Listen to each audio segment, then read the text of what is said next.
Assalamualaikum warahmatullahi wabarakatuh. Saya ucapkan terima kasih yang sebesar-besarnya kepada sahabatku semua yang telah menonton video saya ini tanpa men-skip atau melewati iklannya. Kenapa? Ya, karena dengan begitu sahabatku semua ikut membantu ya, mensupport saya untuk mewujudkan cita-cita dan keinginan saya yang ingin menyisihkan sebagian dari hasil YouTube saya untuk membuat suatu yayasan sosial yang tujuannya bisa membantu sesama ya, membantu sahabat dan saudara-saudara kita yang kebetulan sedang membutuhkan. Jadi apapun yang sahabatku semua berikan ya, sekecil apapun itu merupakan sumbangsih daripada sahabatku semua untuk mewujudkan cita-cita saya. Mudah-mudahan amal jariah daripada sahabatku semua ini bisa mendapatkan balasan dari Allah Subhanahu wa taala, Tuhan yang Maha Esa. Amin ya robbal alamin. Dan ini adalah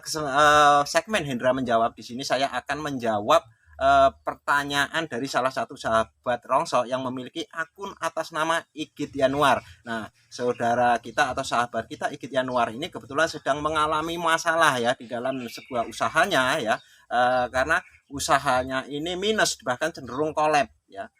Nah, di sini ya, saya ikut prihatin secara pribadi ya terhadap sahabatku Igit ini ya. Akan tetapi saya belum bisa memberikan sesuatu yang lebih untuk membantu sahabatku semua. Saya hanya bisa memberikan sedikit masukan ya. Kita share lah di sini ya, karena apa yang dialami oleh sahabatku ini juga saya alami ya.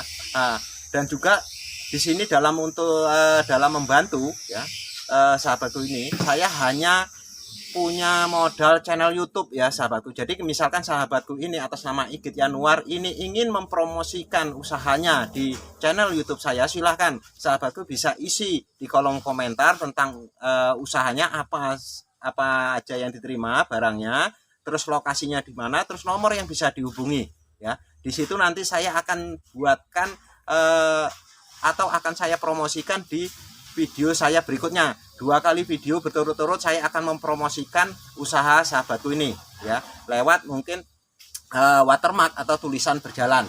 Syukur kalau misalkan sahabatku ini ya bisa mengirimkan foto tentang tempat usahanya ataupun video pendek tentang usahanya, itu bisa kirimkan di Instagram saya Hendra_berbagi ya. Di situ nanti saya akan coba edit, saya gabungkan, terus saya akan promosikan di video saya.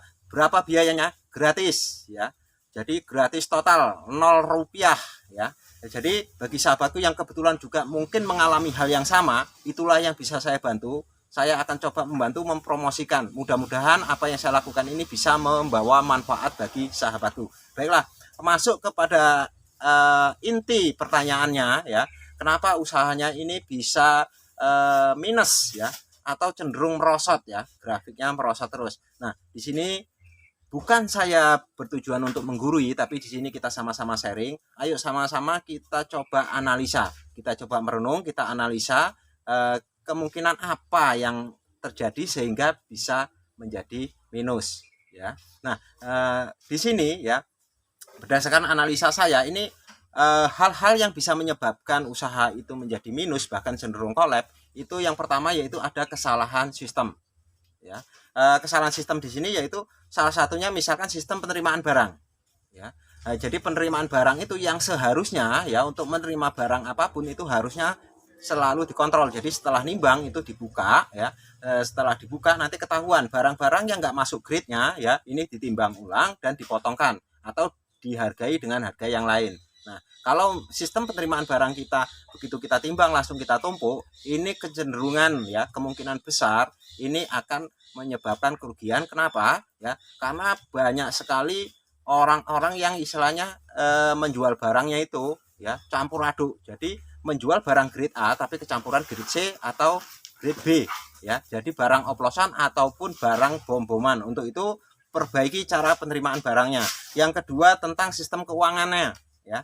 Sistem keuangan di sini kadang-kadang campur aduk antara keuangan usaha ya dengan keuangan pribadi atau kebutuhan hidup sehari-hari ya. Nah, untuk itu kita pisahkan ya. Misalkan kita memang sebagai pemilik ikut bekerja di situ ya. Jadi kita anggap kita ya sebagai pemilik itu juga sebagai karyawan ya, itu harus menerima gaji. Ya misalkan gajinya sekitar 2-3 juta, itulah yang kita sisihkan gaji kita. Nah untuk biaya hidup kita ya cukup nggak cukup kita gunakan yang itu.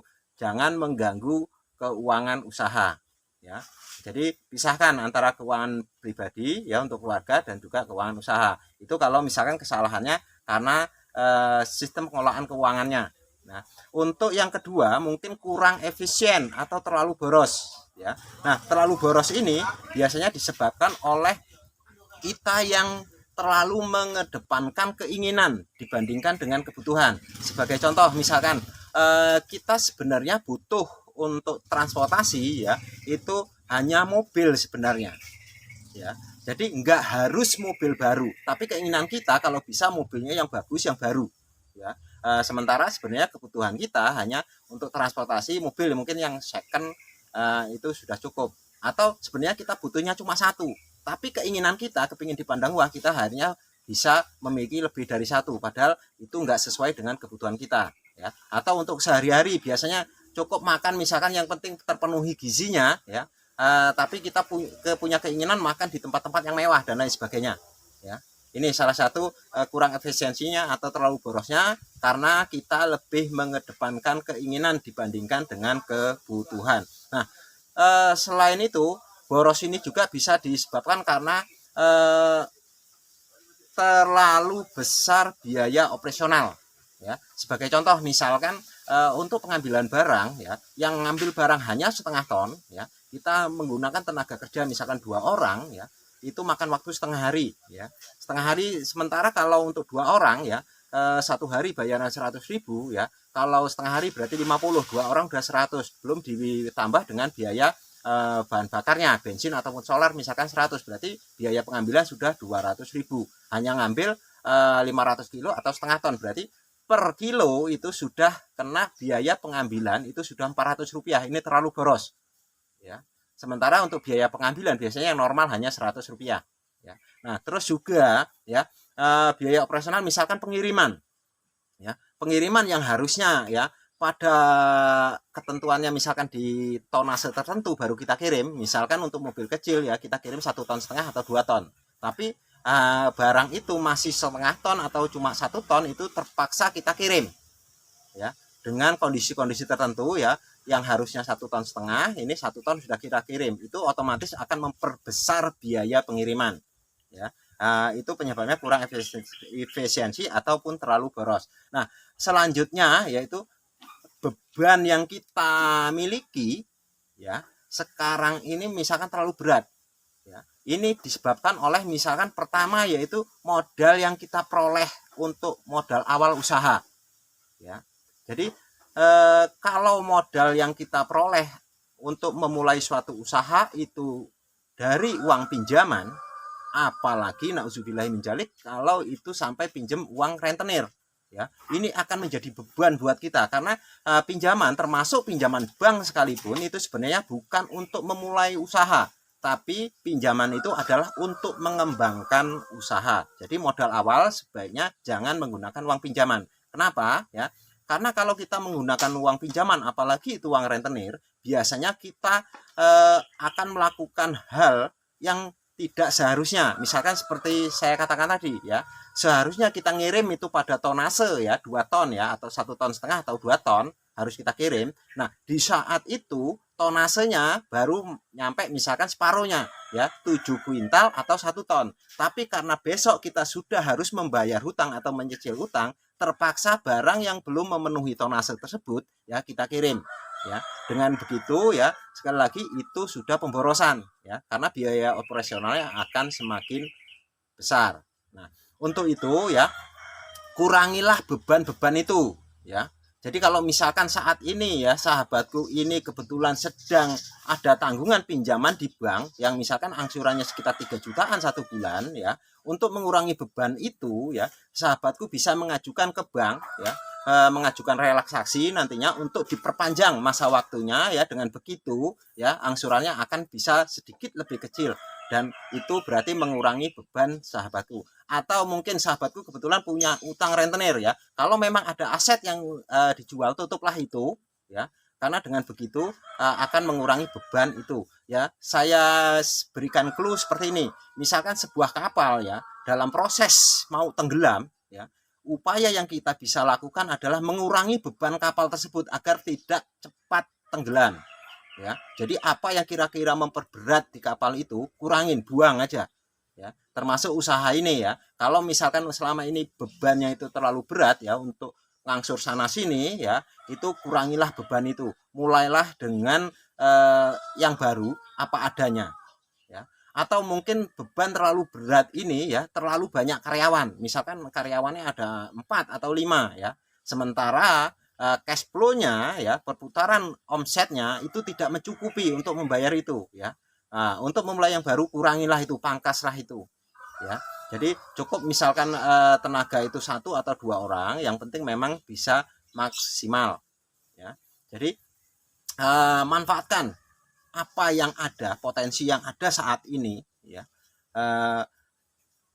Belajar dari apa yang pernah kita lakukan ya, kesalahan-kesalahan itu jangan diulangi lagi ya. Kalau memang ada beban-beban itu tutuplah itu ya, terus mulailah dengan sistem yang baru ya, baik itu nanti sistem keuangannya, sistem penerimaan barangnya, terus tingkat efisiensinya ya. Jadi jangan terlalu boros nantinya ya.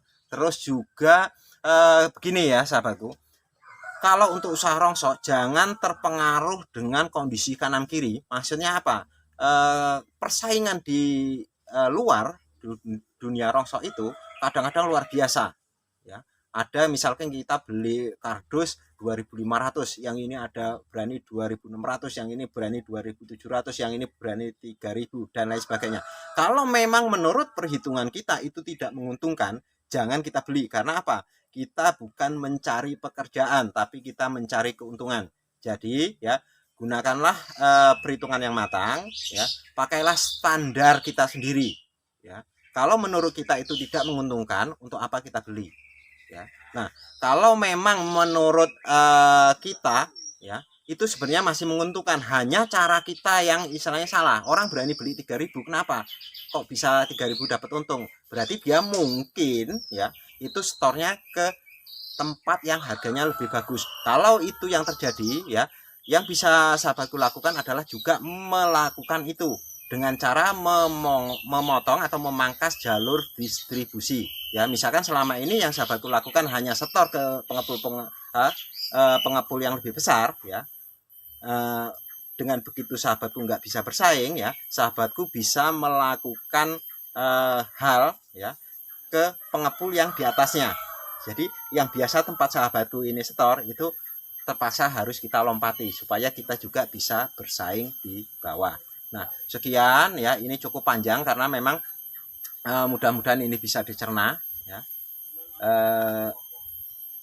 Buah belewah, buah kedondong. Kalau ada salah, maafin dong. Lebih dan kurang saya mohon maaf. Wassalamualaikum warahmatullahi wabarakatuh. Tetap sukses.